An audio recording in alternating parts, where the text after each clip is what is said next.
Hello, welcome to Books and Brews, the place where beer and literature meet. With your host, certified Cicerone Michael Agnew. And Laura Vosica, author of the Bluebells Chronicles. Each month we invite a guest author to read their words and talk about writing while sipping beers specially paired with their work. Today's guest is Allison Mann. So sit back, pop a cold one, and dive into some books and brews. I've got the timer going, so now we're going. So that means that we are ready to go. So welcome everybody out there to episode 37, and I know it is 37 this time. Episode 37 of the Books and Brews podcast. Laura, how have you been? Oh, goodness. I think it's like the first full month we've had in a while. So, it's spring up here, which means it snows pretty much every week. Yeah. You've gotten a lot of snow up there, I think. Mm-hmm. I think we're at 95 inches for the whole year. It just keeps coming and coming, which in a way I don't mind because, when we got home from Florida, we had 18 inches of snow out there, and I had to dig out through the deck. I had to dig down the stairs, and I had to dig this sort of arena down to my dog to poop in. She won't poop if we don't dig out. And so let's just say it's looking really bad there. And so every day I'm like, okay, if finally enough snow melted, I can finally go clean up the yard, and then I'm saved. It snows again. It looks beautiful. I can't see the poop, and I don't have to clean it up. We've just had dustings of snow down here the last week or so. We're getting it in inches, 5 or 6 at a time. And you're supposed to get more in the next couple of days, I heard on the radio today. Probably. And you know why it's happening? It's because Chris took the plow off our truck. Yeah, of course. And you know how Murphy works. The minute you take the plow off that truck, it's going to start snowing. I still have the snow shovels leaning against the wall by the back door. So and hence we're safe. We're covered here. Minneapolis is there, not, please. No. Yeah, and Duluth is. No, other than that, I've been working on, I think you remember our previous guest, Sean Brink, who wrote, I think it was my Gypsy War Diary that we talked to him about. Mm-hmm.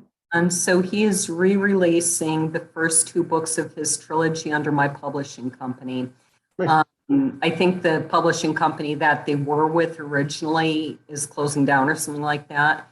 So I have been editing and going through and doing all the work to turn a manuscript into a book again.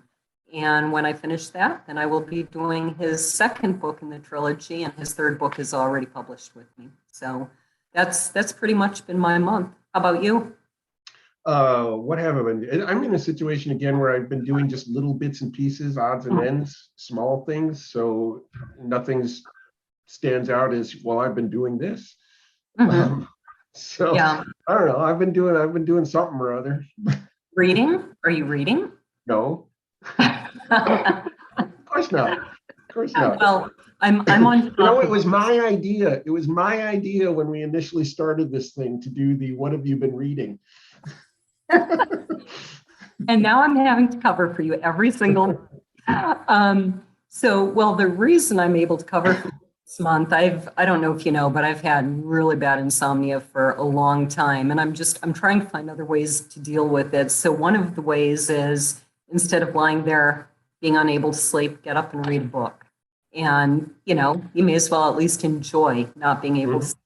So I read a book called The Golden Couple, which is, you'll never guess, about a golden couple. You got it.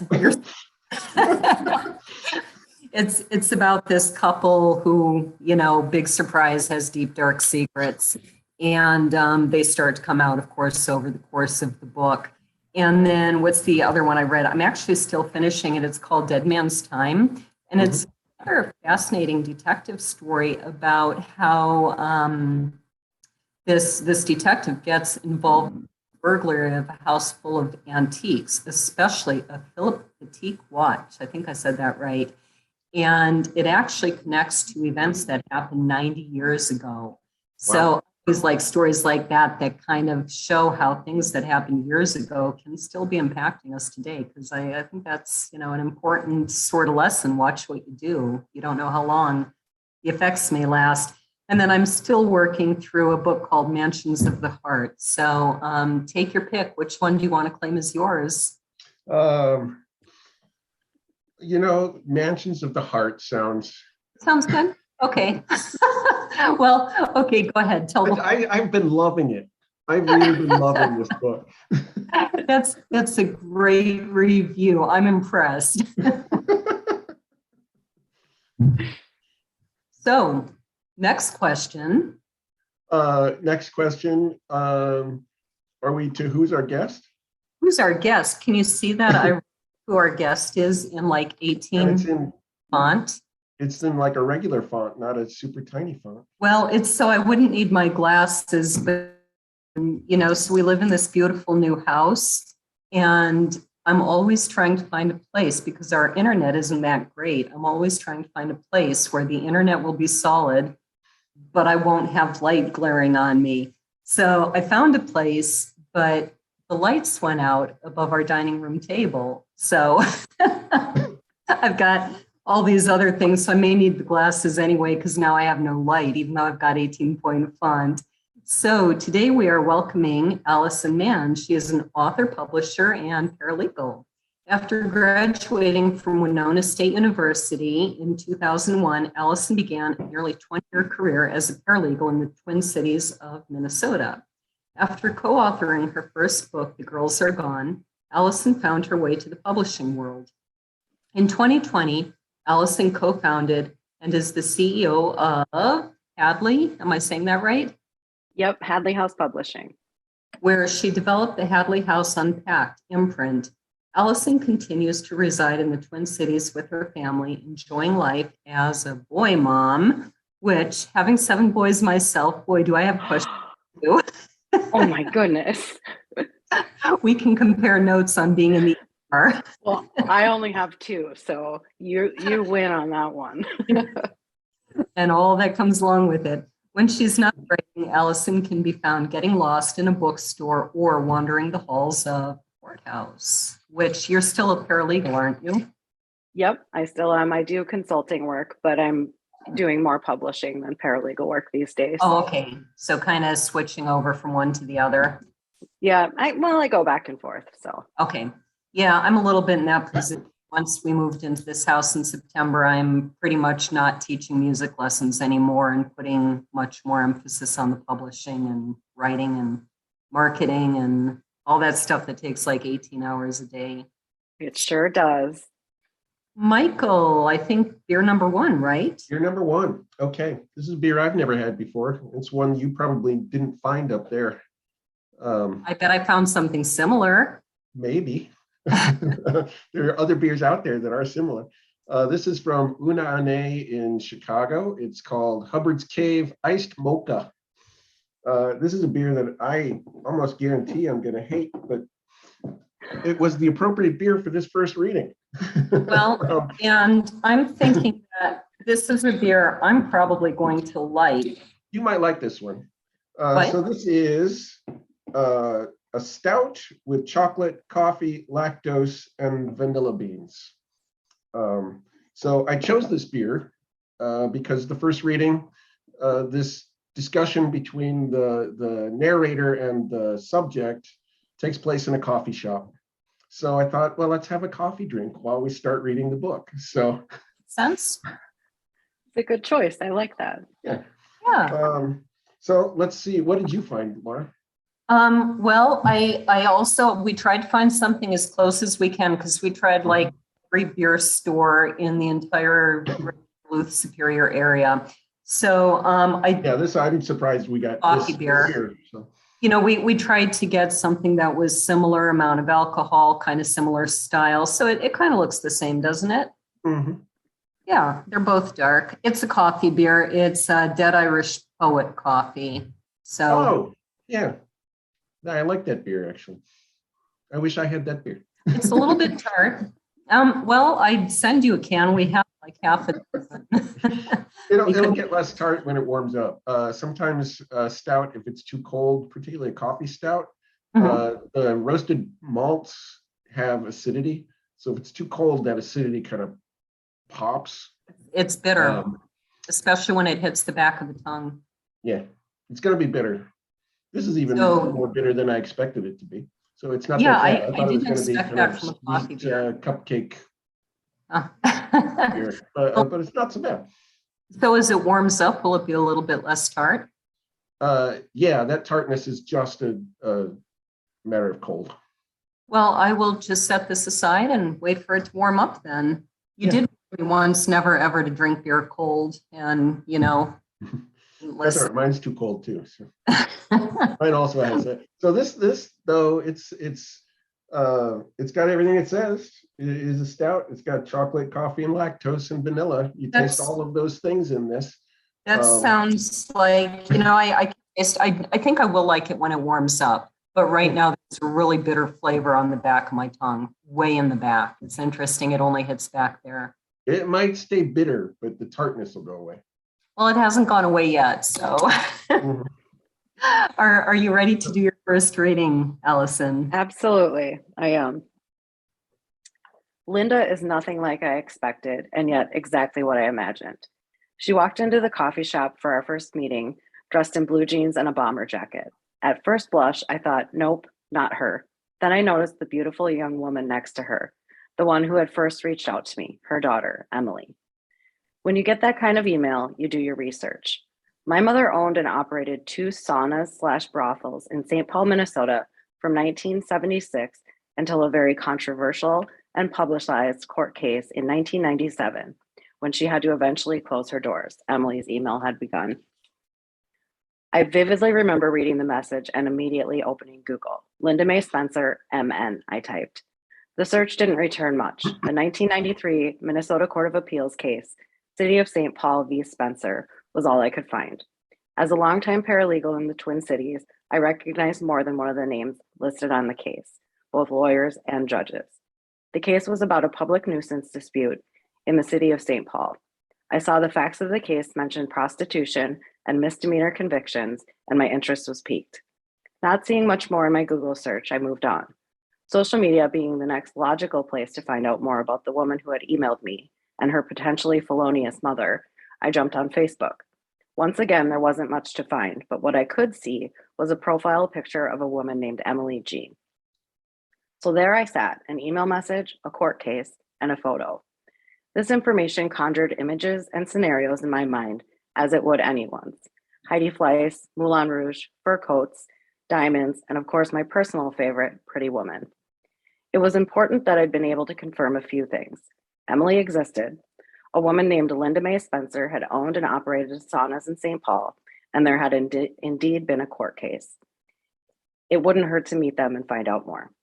Sitting in the coffee shop waiting for Linda and her daughter was surreal. I looked up every time the door opened. I'm certain I appeared as if I were waiting for a blind date to arrive. I was nervous, excited, and just a little bit scared. Who was I about to meet? I felt my excitement rising as the woman in the bomber jacket and her daughter walked toward the table. This lady might not have been famous, but there was certainly potential that she was infamous. I couldn't wait to learn more. From the moment she sat down and started talking, it was clear that Linda Mae Spencer had lived life. Her voice was hoarse and gravelly, her eyes dark with experience. What she lacked in glitz and glamour, she made up for in grit and wisdom. If I had been unsure of the legitimacy of this story at that first email from Emily, all unease fell away in the first 10 minutes of meeting Linda. Emily sat next to her mother quietly at first. She listened as we talked and prompted her mother from time to time on details she'd left out. I didn't hear the whole story that night, time wouldn't allow, but Linda painted a picture in broad strokes. She had been a wife, a mother, and a businesswoman, not unlike me, but just below the surface was a long, dark tale that would take twists and turns almost impossible to believe. I wanted to learn more about Linda Mae Spencer. I wanted to know her daughter and hear what it was like to grow up with a mother who owned brothels. I wanted to use my knowledge of the law and the courts, my skills in investigation and interviewing, but most importantly, I wanted to tell this story. I wanted to open the long-shelved files in the courthouses and city halls, the police files, and the memories of people who lived through this and piece it all together. I wanted to tell the story of Linda Mae Spencer, a woman who had fallen, a fallen woman, who remarkably sat across the table from me in a coffee shop that night and began telling me how she got up. It's a unique book. Obviously, there aren't a whole lot of books about this. Is there sort of a deeper story to this beyond, Linda Mae is a prostitute? Yes, I think her story in general, from growing up and kind of the tragicness of her story, and also as someone local in the Twin Cities, just kind of that surprise that I had and that most people have when they hear about this, that this was going on in the Twin Cities in as late as the 90s. It seems almost impossible, but it was happening, and I think no one really knew about it unless they were involved in it. So I'm kind of curious, are you saying that there are no brothels, nothing like that in the Twin Cities anymore? They've done their very best to close down these storefront saunas. From time to time, you will see a massage parlor that has been busted, and that it turns out that there were, unsavory things going on there, right. But it's certainly not as it was. They were advertising in newspapers and magazines, and it was very, common knowledge at the time. Mm-hmm. See, that's actually what surprises me more, that there's less of it today than there was then. I would have expected the opposite. So yeah. Every day. Why did Emily and Linda want Linda's story to be told? Linda wanted to share her experience with addiction and with recovery and mental health also. And I think that, they had an understanding that this story, the brothels, the saunas, and all that, was a very good vehicle to share, about addiction and mental health and, recovery and all those things. So they kind of had a larger purpose in telling this, because it doesn't glamorize it at all. But it is something that makes people curious and they want to read about it. And so in that, you're telling, this more important message. Right. I would think that anybody with even the least bit of knowledge would never think that prostitution is glamorous. I mean, maybe if all you know is Pretty Woman, of course, there are plenty of stories where they're telling the very seedy, ugly side of it, and the things these women are suffering and so on.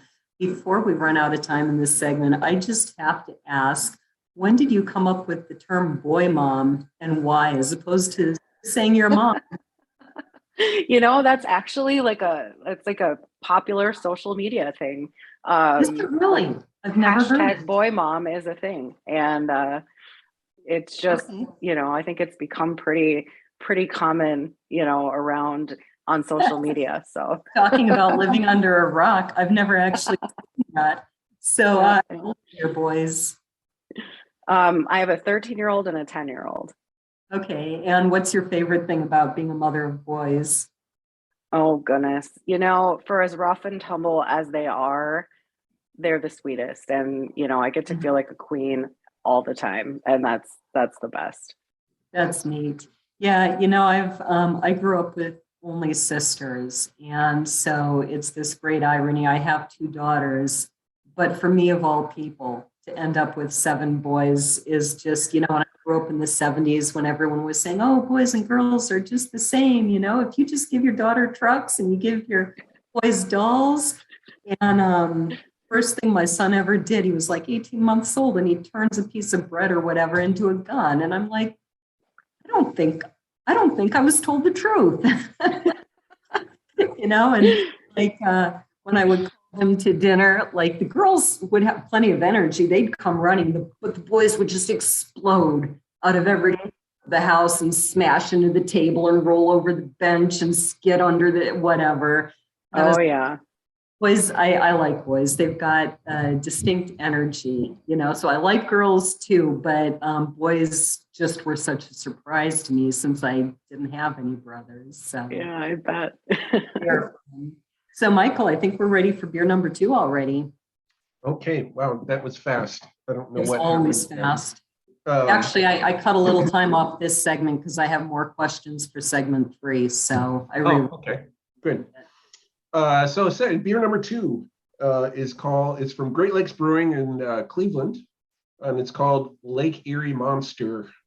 It is a double IPA. Okay.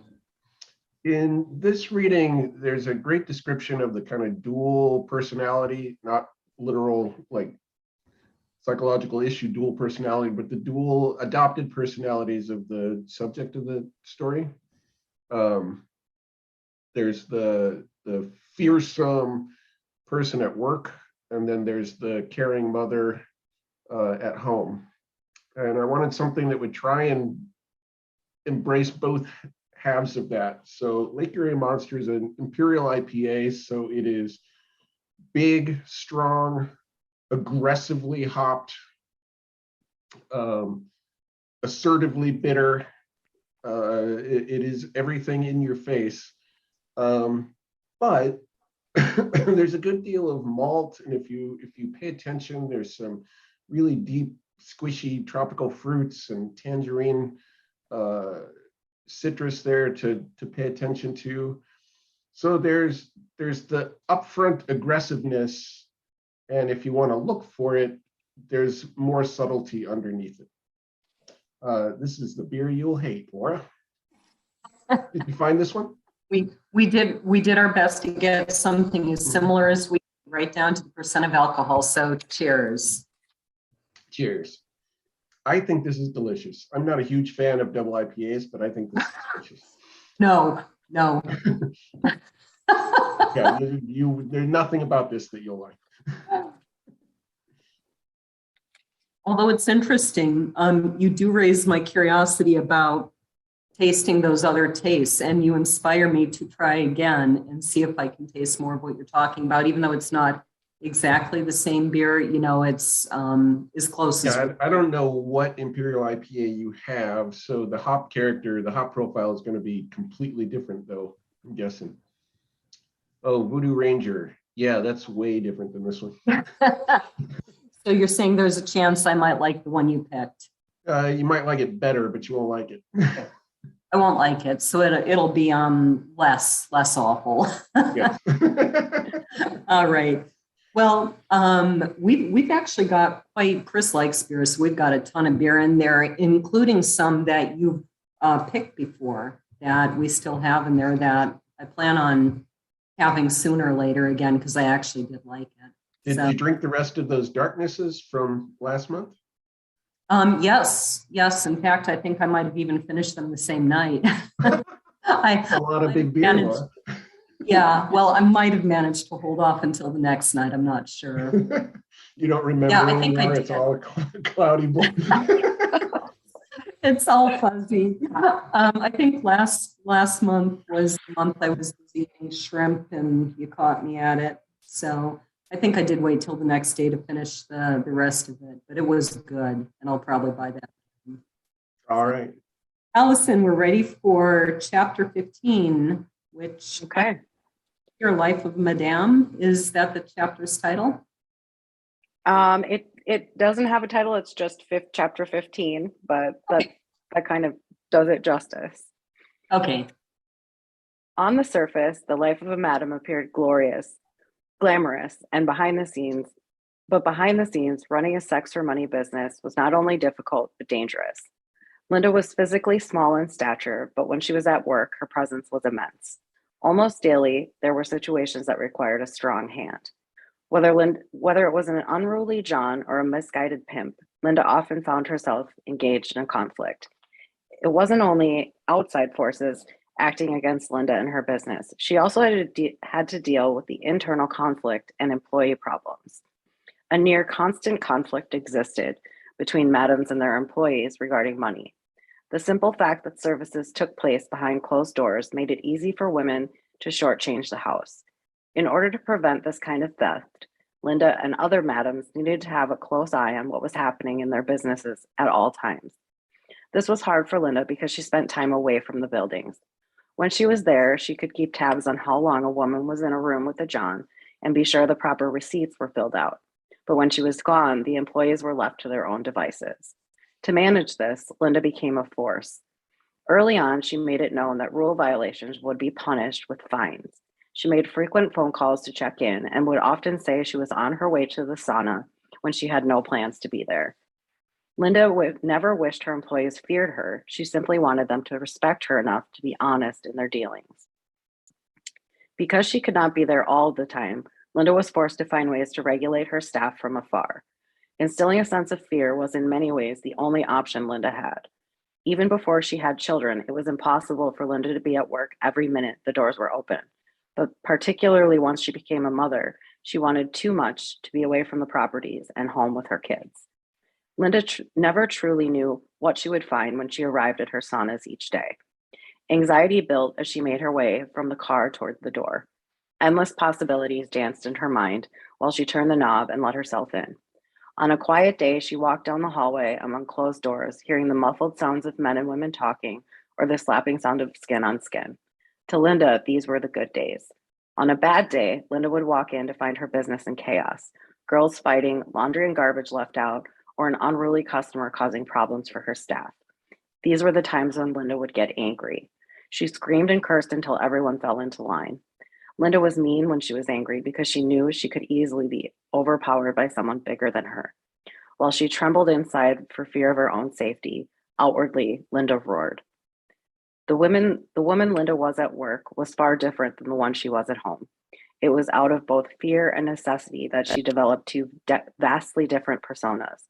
While Linda the madam and Linda the mother were one and the same, in her daily life, there was no room for these women to peacefully coexist. It took approximately 25 minutes for Linda to get to Rice Street from her house in the suburbs, but it wasn't the act of driving that Linda focused on when she commuted. In that time, she was forced to transform herself, not physically, but mentally, to prepare for what was to come. As she drove north toward St. Paul, alongside the mighty Mississippi River, Linda would become strong, commanding, and fearless. Thoughts of her daughters fell slowly from her mind as she focused on what would meet her when she got to the sauna. Linda summoned anger from deep within as she drove. As the car gained speed, Linda gained animosity. And as she drew closer to the city, she turned off the mother she'd left in the suburbs, releasing a madam ready to take on anything that came her way. When Linda turned back south to go home after spending time at the saunas, she would soften.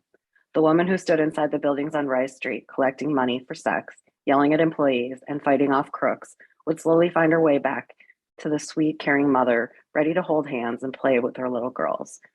The way home, guided by the muddy waters, became a time of transformation, time to transform once again, shifting her thoughts from profits and pimps to diapers and dinner.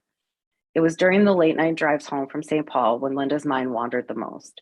The quiet darkness in her car allowed her the time and space to think about all the things she kept at bay in the daylight. While she drove alone, Linda thought about the life she was giving her daughters. She tried so hard to be more of a mother than the one she'd had. She fought tirelessly to be there for her girls, even when it made things more difficult for her. But was she doing enough? Her greatest fear was that her daughters would grow up to be like her, that they would somehow see the things she did and find their way to a life of drugs and sex. Linda was living two lives so dichotomous they required great strength to navigate. A soft, caring mother would be eaten alive by the women working in the saunas. In contrast, the tough, powerful madam successfully commanding respect in St. Paul would have been a cold and unloving mother, unable to comfort or guide her children.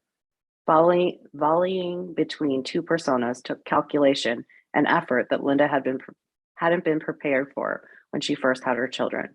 She learned to confine her transformations to her travel time and hide the toll it took from the people on both ends.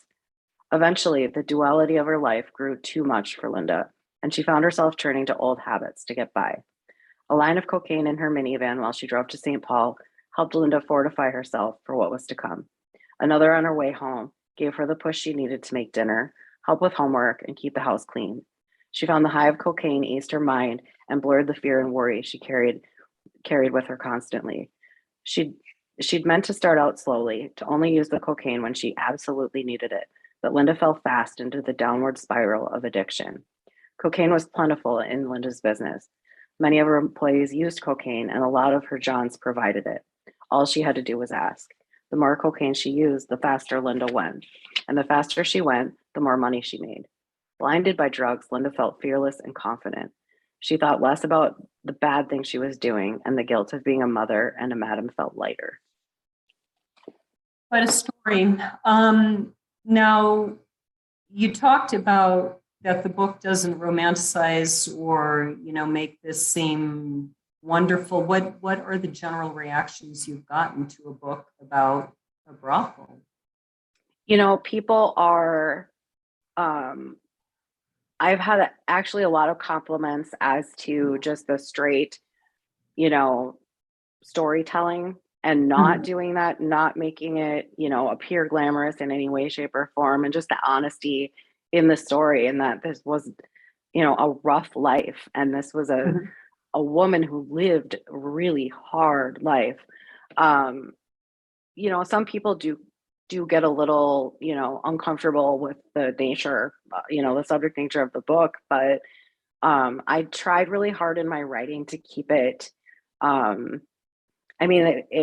it's about sex, but I tried to use, kind of technical terms when I was, storytelling, and, in the dialogue, they may use the more crass terms and things like that, but within, it feels appropriate, kind of in the descriptions, and people have been complimentary of that as well.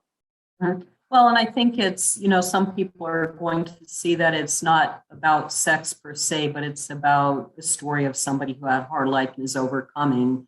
But there are also going to be those, as you say, are uncomfortable with that. So I was curious about that.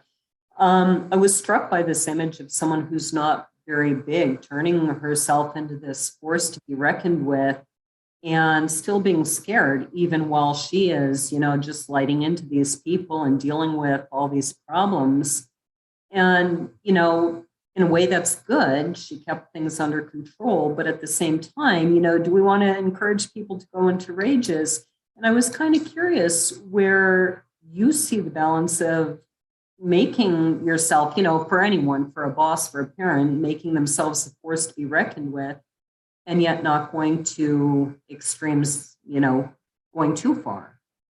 Yeah, I think that's a great question. And it's interesting because I think that Linda was doing something that we all do. She was just doing it much more dramatically. But as a woman, as a mother, I find myself, you kind of, if you're going into a big meeting or you're, getting ready to do, even an interview, you kind of have that moment where you stop and you reset yourself and you're like, okay, I'm not going to be a mom right now. I'm going to be, a professional. I'm going to be a businesswoman, whatever it is that you're doing. And so I think, largely many of us do that, where you kind of put on that game face. But, when you're doing it in fear, that's a whole different thing. And I don't, I would never tell someone to like get their anger up to walk into, a meeting or something. But of course, he was dealing with a whole different set of people, not what your average boss is dealing with. Yeah. So, I was curious. I got the impression that her daughters really didn't know what she did until they were quite a bit older. How did she manage to hide that? I mean, my kids have known from their earliest years. Mom goes and teaches music lessons. How did she? What business was? Her husband was also involved in the business. And he did a lot of like the construction work and like the upkeep maintenance stuff. So he had a truck, it had ladders on it. It appeared like a contractor's truck. And so from the perspective of the daughters, that's what dad did. And mom just helped with the business. There was no, question as to what they did. Their parents just ran a business, and in their mind, it was construction or maintenance work. It wasn't anything else. So how did she get started running a brothel? So she actually initially started as an employee of a brothel. And she kind of walked into it thinking that she was going to give massages, and had this interview and learned very quickly that it was more than that. And so Oh, she met, she had a John who was a regular, and he really adored her, and he wanted to buy a sauna for her. And so that kind of kicked off her career doing this. interesting. So Mhm. just said, let me buy you and make you business owner. Was Yep. was that before she was married? It was before she was married. Yeah. Interesting. So her husband married her knowing what she did. Yep. We are ready for beer number 3, Michael. Goodness, I had to unmute there. Told you I have a lot of questions in segment 3. So beer number 3 is not a beer at all. It's a cider. So I got Sweetland Orchard Rustic Apple. Oh, that looks It is let's call it a semi-sweet cider made from a blend of fresh pressed apple juice with one of their other ciders. I chose a cider for this one intentionally because there was one quote. Let me pull this up so I can say it. I don't have exactly the quote here. I've got sort of paraphrase from it of out of the dark and into the light she shines. So it's like taking a rough past and turning it into something golden. great. A good cider, a traditional cider, is not made from the apples that we buy in the store to eat. Those are referred to as dessert apples in the cider business. Some ciders do use them, but a traditional cider uses more heirloom apple varieties, cider apple varieties, that are not good for eating. They're often called spitters because you don't want to eat them. They're highly acidic. They're really tannic. They're very bitter. Some are really high in sugars, so they're very sweet. And it's by combining a blend of these different, like, inedible apples that you come up with a really sublime cider. So it is taking these things that are spitters, things that you don't want, and turning it into something that's beautiful. I mean, I gotta say, I love cider. So That's very philosophical. I love that. I'm pairing 2 readings. That's what I That's, do. well, I think that's a great rationale. So cheers.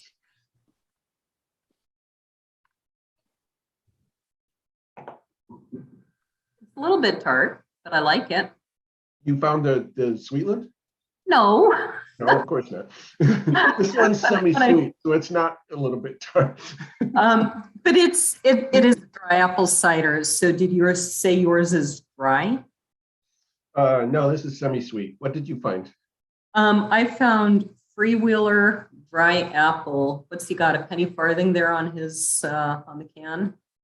Oh, okay. So that one, that's like a beer cider Okay, made in So- part with sorghum fermented or sorghum based beer, so I'd probably like yours better. probably. If it's sweeter, I would like it better. I can guarantee. I prefer a more dry cider than this, but this is a really good cider. Well, so if only we could just, switch them through the computer. I'd probably like it better, and you might like mine better. But No, I think I would like this better than what you have. really, okay. Well, I like it best of the 3, so that's something. I hate it the least. No, actually, I like it. It's not in my top 10, but I don't hate it. So, Allison, we are ready for the author's note. Okay. We had just left Rice Street. I could tell the trip down memory lane had been hard for Linda. So many memories flooded her mind that she struggled to get them all out. Linda talks fast and she's animated. She has this spunk about her. When she sits and speaks, she's always on the edge of her seat. And when she stands, she bounces almost off her toes. It's remarkable, really. This woman who has seen so much, done so much, had this life left in her. It's contagious sometimes. When I speak to Linda, I find myself energized as I leave her. Somehow, regardless of the darkness that we visit each time we talk, she brings a light to my life, one I certainly didn't see coming. But on this day, there is only darkness as we drive south on Rice Street in St. Paul and turn west on University. All around us as we drive, as far as we can see, is destruction. Buildings are burned and boarded. Graffiti marks anything still standing. George Floyd has just been killed, and the Twin Cities have been struck by riots and unrest for days. Nothing is the same as it used to be. It's quiet in the car. Linda doesn't say much, which, if I'm being honest, is unusual for her. I imagine she's stuck somewhere between past and present, trying to find a way to feel, trying to figure out what is now and what was then. I glance to my right to look at my passenger. Her eyes are wet. The lines on her face seem deeper. As I fight to stay present and take in the current events around me, I simultaneously try to rebuild the past of this remarkable woman. I know she's not here with me. She's somewhere else. Linda is far away from me, though she sits beside me now. I remember seeing my girls, Linda says quietly. She's looking out the passenger window as we sit at a red light. Where, I say, not knowing if she's talking about her daughters or her employees. Here, right here, she gestures to the intersection. After they shut me down, there was nothing I could do. I remember driving over here and seeing my girls right here on the corner. They were working, streetwalkers. I couldn't protect them if I wanted to. It was some combination of guilt and sadness in her voice. Regret? I wasn't sure. Did you take care of your girls? I asked, wondering if she was more of a brothel mom than I had suspected. I did. We all did, she said. They were always better off with us than they were on the street. No doubt about that. We? The sauna owner, she says, smiling. We had a bit of a club. We looked out for each other. If there was a girl with a pimp or something going down, we warned each other. One for all, you know? Like the Better Business Bureau, I joked. Linda laughed. She snapped from her haze. You want to see where I got started, she asked, and with that, we're off, back down memory lane. Linda scooting to the edge of her perch in my passenger seat while I drive us through what could only be described as the remains of St. Paul. As I drive, I'm struck by the annihilation of these city streets. Buildings, piles of metal really, where buildings once stood, are unidentifiable in what used to be business line sidewalks. See that right there? Linda's pointing again, this time across my field of vision at the southwest corner of the street. That used to be where I went for drugs. In the building? I asked, knowing doctors' offices were there, but confused by the way she said drugs rather than prescriptions or medicine. Oh yeah, she says, all you had to do was flash that doc and he would write a script for anything you wanted. It was so easy back then. Turn here, I ask, shaking my head at her memory. Sometimes the things Linda says shock me. I'm so out of my own comfort zone that I cannot fathom the experiences of hers. Just a few blocks up, she says, as we ease to the side of the road at Snelling and Minnehaha. There's a coffee shop and a thrift store and some space owned by the nearby private university. This was it, she says as she opens up her door and hops out. I rush to follow her without sacrificing my card order to a passerby. What is it? I half shout. Lee Lenore's, Linda announces, with her arms lifted as she's introducing someone on stage. I'm almost waiting for a spotlight to come on. This is where it all started. Well, not all of it, but you know that, she says. I do, I say, because I know Linda lived a long life before she ever got here. To be a fallen woman means to have fallen from grace. More specifically, a fallen woman is said to have given away her innocence. Linda never had the opportunity to give away her innocence. Hers was taken. She was too young to offer it to the taker. He just took it. Perhaps that's what started her fall. As she made her way through life, things stacked up on her. The weight grew heavier with each choice she made and every path she took. Linda never had anyone take the load off her, and so it continued to grow. Her burden eventually became too much to bear, and Linda collapsed under its weight. She fell hard and far, and the landing was rough. But she got up, dusted herself off, and kept going. She decided that she wanted what she wanted, and she got it. Linda has life. She has happiness and joy and all the things a person could need. Looking at Linda, I see someone who can smile through pain and find light where there is only dark. Linda has taught me that a laugh can be contagious, even in the saddest of times. I've never met anyone quite like Linda Mae Spencer. She truly is a force contained in a tiny package. She makes herself big with gigantic motions, and her voice booms to fill any space she's in. But for all her exuberance, I can see that Linda is sad. Behind the twinkle in her eyes is sorrow. She still lives with two profoundly different and conflicting sides. You can't live a life like Linda has and not carry regret. She's done and seen too much to ever really forget, but she's worked hard to forgive herself for the mistakes that she's made. It's my hope that I've done justice to her story, that she will become an inspiration to someone else who has fallen and is trying to get up. Linda's story is not like mine, and it's probably not like yours. She's lived a life unlike any I could ever imagine, but Linda has brought light to my life. She is a testament to a person's ability to change, proof that we aren't a reflection of our mistakes, but a patchwork of our experiences. And from them, we can give others hope for our own lives, for their own lives. By telling her story, I hope Linda can find inspiration in herself. By seeing herself through someone else's eyes, I want her to see who she has become rather than who she was. It's time for Linda to step out of the dark and into the light she shines on the people around her. So you talk about Linda having, obviously many years of hard living the drugs, having a hard life in general, which wears a lot of people down. Why do you think that Linda kept the energy that she did? I mean, speaking of, a book being written to be an inspiration to other people who have kind of been beaten down. Why did she keep her energy? I guess I don't even know how to answer that. She's just someone who perseveres.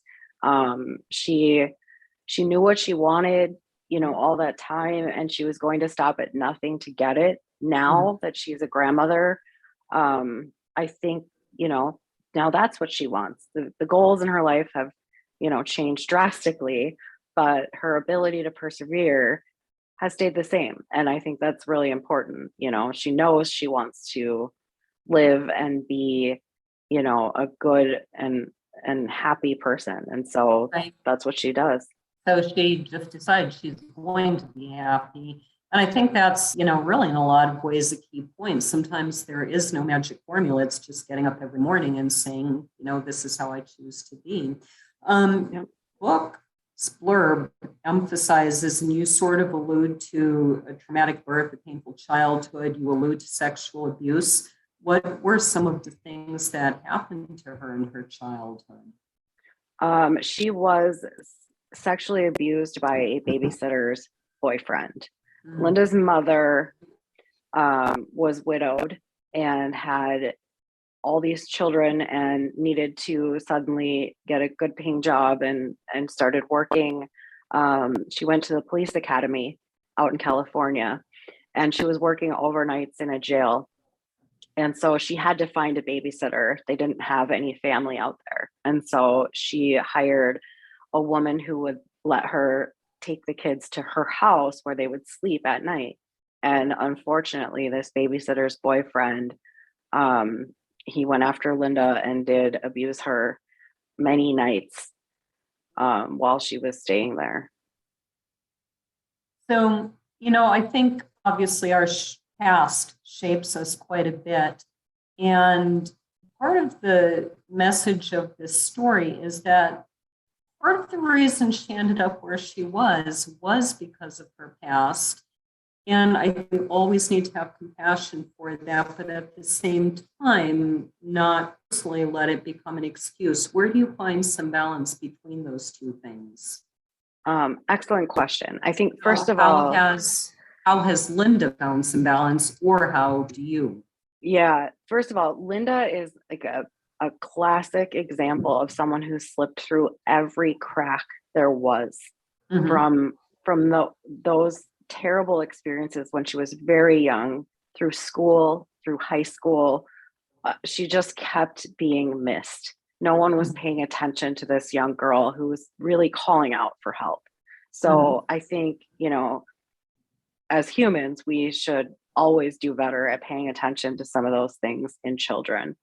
And for me, it's very hard for me to say you can't use that as an excuse, but it's true. You can use your past to inform yourself, your present self, your current self. And I understand that there is, people have trauma, and those are things you need to work through. And, that's part of the importance of telling this story, is just the idea that there's other people out there that have gone through things and have been able to survive them, and she took a very, very big fall. And, her hope is that there is someone out there who's just at the beginning of a fall and may see this story and realize you don't have to get all the way down to the bottom before you can get up. Mm-hmm. And I think that's an admirable thing to do, that even if you feel that you made some mistakes in life, to say, well, maybe somebody else, maybe I can use those mistakes to still help someone else. Yep. I wanted to talk briefly now. Okay. I have no idea why. Obviously, you sent the readings because Michael didn't ask me for them. But he's laughing there. For some reason, I didn't see them. So I was busy. I was up to my eyebrows in the other book you wrote, in all the media reports about it. And some of the, was it ABC, who ran a very lengthy special on it in multiple segments. Can you tell us a little bit about The Girls Are Gone and how you got involved with that? Sure. So The Girls Are Gone is another true crime story, which I co-authored with Michael Broadcorp, who at the time that we were meeting was reporting for the Star Tribune on this case, which is about a family, a divorce, and two girls who went missing in the middle of their parents' very bitter divorce. Interestingly, it was 9 years ago today, almost to the minute. Wow. That the girls went missing. So it was April 19th, 2013. And I was a paralegal in the law firm that was representing the father of the girls and the husband in the case. There were five total children in the family, and only two went missing. And so the book details the court case, talks about the girls going missing, kind of how it happened, the people who were involved, and there were criminal trials. And I like to say The Girls Are Gone is a true crime with a happy ending. And people can draw from that, what they want. I hate to give too many spoilers, but Right. there's no murder, which is, in true crime, I think sometimes people see true crime and they think, well, this is a murder case, and that's not what The Girls Are Gone is. Right. But it's a good story.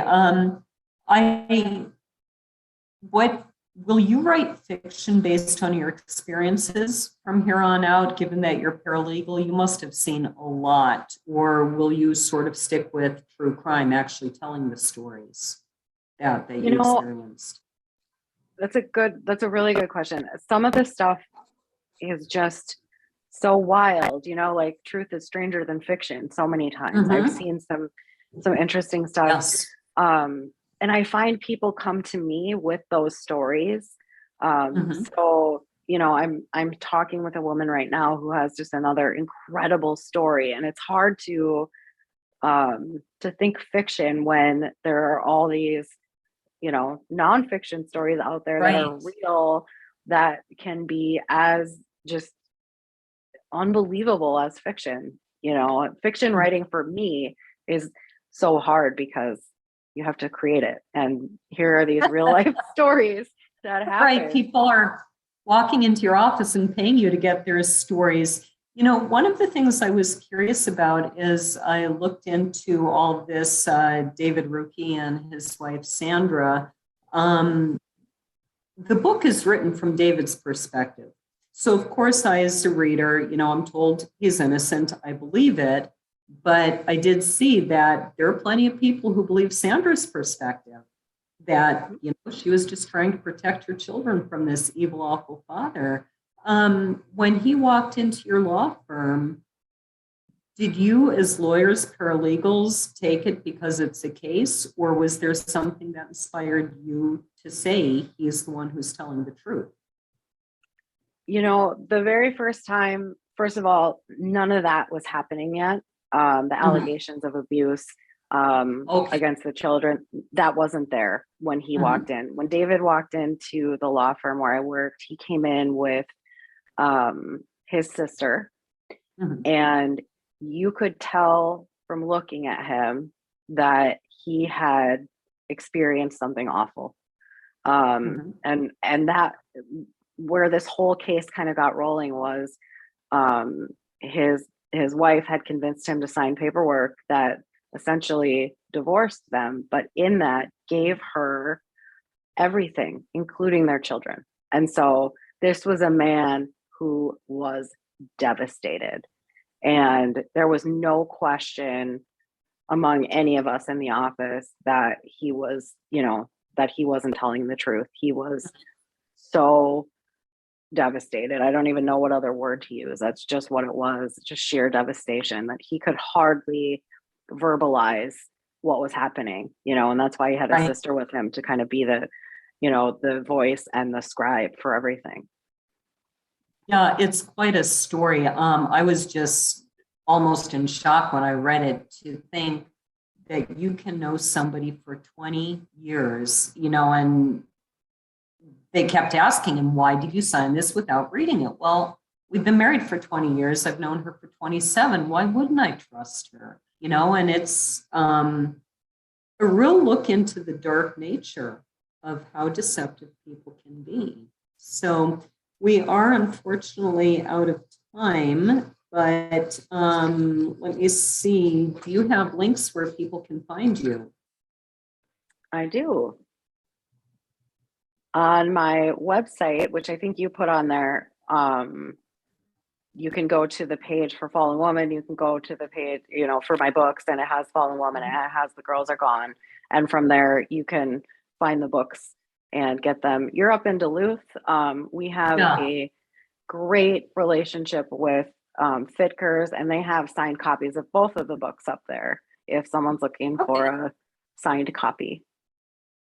I will put the link on the website, but can you just say it for the people listening? Oh, sure. It's www.allisonmannmn.com. And that is Allison Mann, MN. That's 2 L's and 2 N's on Mann, right? Yep. Very good. And Michael, where are you and where are we?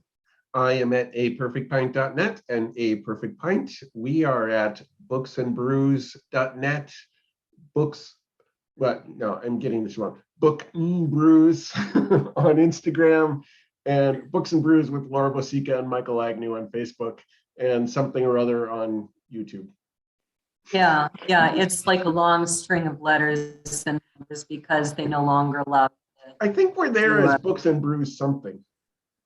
We're there as Books and Brews. So if you just put Books and Brews in the search engine, you'll find us. We might be a few down because we weren't the first one to think this up. No. I know those other. There's like a bar or like a bookstore / bar in Chicago or someplace. I think it's in Indiana or somewhere. Someplace. So I am at laurabosica.com or GabrielSornPress.com. I am on Instagram and I never use it, so what's the point? And I'm on Facebook, laura.bosica.author, and I think that's all the links that I ever use. Yeah. So who do we have next month? Well, I'm excited about next month's guest. I say that about every guest, but honestly, it's true. I'm not just saying it.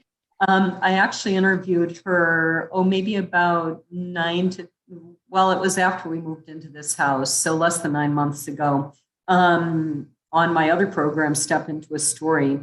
And her name is, I can't believe her name is not in here. Linda Wisniski, that's right, Linda Wisniski. And she was born and raised in Amsterdam, New York, a town that is a major character in her memoir, Off Kilter, and in her novel, Where the Stork Flies. She now shares an empty nest with a retired scientist husband, in beautiful Bucks County, Pennsylvania, where she teaches memoir workshops for the Pearl Buck Writing Center. As a former journalist, she writes about the connections we make by giving each other the time and space to be heard. Her personal essays have been widely published in newspapers and literary journals, and she has been nominated for a Pushcart Prize. So she does have, as she mentioned in here, a memoir, and her novel, Where the Stork Flies, is a time travel novel that's actually partially based on some of her own family history. So it's a really neat book. I've read it. Sounds fascinating.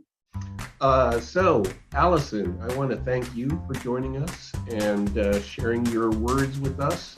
I want to thank our, I don't know, Laura, how many millions of viewers are I think we're up to 6 million. 6 million listeners? Yes. That's a lot of downloads. In fact, it's 6.25 million. I just did the calculations. All right. I want to thank our 6.25 million listeners for tuning in. This has been Books and Brews episode 37. Thanks for joining us. Tell your friends. Cheers.